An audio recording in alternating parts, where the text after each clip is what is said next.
Hi tears, இது வந்து Friday evening ஒரு 4 o'clock எடுத்த வீடியோ.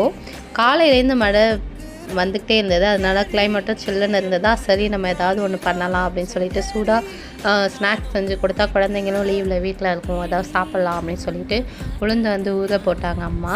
சரி, அவங்க தூங்கிட்டு இருந்தாங்க. அவங்க எழுந்திருக்கிறதுக்குள்ளே நம்ம வந்து உளுந்து வாஷ் பண்ணி வச்சிடலாம் அப்படின்னு சொல்லிட்டு நான் எழுந்து போய் அதை கழுவ ஆரம்பிச்சிட்டேன். நம்ம வீட்டில் எப்பயுமே வந்து கருப்பு உளுந்து தான் யூஸ் பண்ணுவோம். இது நம்ம கொல்லையிலே விளைஞ்ச உளுந்து. இதை தான் வந்து இப்போ இந்த சீசனுக்கு போடணுன்னா நெக்ஸ்ட்டு உளுந்து போடுற வரைக்கும் நமக்கு இது வந்து கரெக்டாக வரும். இதை வந்து நான் வாஷ் பண்ணி வச்சுட்டேன், ஆனியன் கட் பண்ணி வச்சுட்டேன். அதுக்கப்புறம் அம்மா எழுந்ததும் வந்து செஞ்சுப்பாங்க அப்படின்னு சொல்லிட்டு, ஏன் நீங்களே செய்யக்கூடாதான்னு கேட்டால் நானும் செய்வேன், அம்மாவும் செய்வாங்க. 2 பேருமே செய்வோம். எந்த ஒர்க்காக இருந்தாலும் சரி 2 பேருமே செய்வோம். பாப்பாவுக்கு வந்து மசால் வடையை விட இந்த மெதுவடை தான் ரொம்ப பிடிக்கும். அதில் என்ன ரீசன் எனக்கு தெரியாது. ஆனால் பாப்பாவுக்கு இந்த வடை ரொம்பவே பிடிக்கும். அந்த வடை சுத்தமாக வச்சு சாப்பிடவே மாட்டாள். அதனால சரி இந்த மெதுவடையை செஞ்சு கொடுக்கலாம் அப்படின்னு சொல்லிட்டு மோமோஸ் கேட்டாங்க. சரி, மோமோஸ் வந்து இன்னொரு நாள் செஞ்சு கொடுத்துக்கலாம், இப்போ வந்து வடை செஞ்சு கொடுக்கலாம் அப்படின்னு சொல்லிட்டு நான் உளுந்து ஊற வச்சுருந்தாங்க அம்மா. ஈவினிங் வந்து ஒரு 4 o'clock மேலே நாங்கள் வந்து வடையும் டீயும் குடிச்சிடலாம் அப்படின்னு சொல்லிட்டு தான்.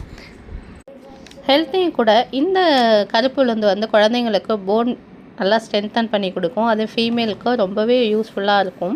அதனால் இந்த உளுந்து வடை சாப்பிட்றது, உளுந்து களி சாப்பிட்றது, இந்த கருப்பு உளுந்தில் எது செஞ்சு சாப்பிட்டாலும் ரொம்ப ஹெல்த்தி. அதனால் சின்னதாக களி கஞ்செலாம் விட மெதுவடை அழகாக விரும்பி சாப்பிடுவா. ஆயில் கொஞ்சம் வந்து அன்ஹெல்த்தி தான் இருந்தாலும், இதுவும் நம்ம வீட்டிலே ஆடின எண்ணெய் தான், அதனால் ஒரு ப்ராப்ளமும் இல்லை. அதனால் தாராளமாக கலப்படம் இல்லாமல் செய்யலாம். சூடான டீ கூட இந்த வடை வச்சு சாப்பிடும்போது செம்மையாக இருக்கும். இதுலேயே வந்து சாம்பார் சேர்த்தும் நீங்கள் சாப்பிடலாம், ப்ளஸ் தயிர் சேர்த்தும் சாப்பிட்லாம். இப்போ வந்து கிளைமேட் சரியில்லை இல்லையா, அதனால் சாம்பார் சேர்த்து சாப்பிட்லாம். எனக்கு அப்படியே சாப்பிட தான் பிடிக்கும். யாருக்கெல்லாம் வடை பிடிக்கும் அப்படின்னு சொல்லிட்டு கமெண்ட் செக்ஷனில் கமெண்ட் பண்ணுங்கள். நெக்ஸ்ட் விளாக்ல மீட் பண்ணலாம். Still bye from Pratheeba. Thanks to all. இந்த வடையை இப்படி பிடும்போது அதுலேருந்து ஒரு ஆவியாக வரும்ல, அது வருதான்னு ட்ரை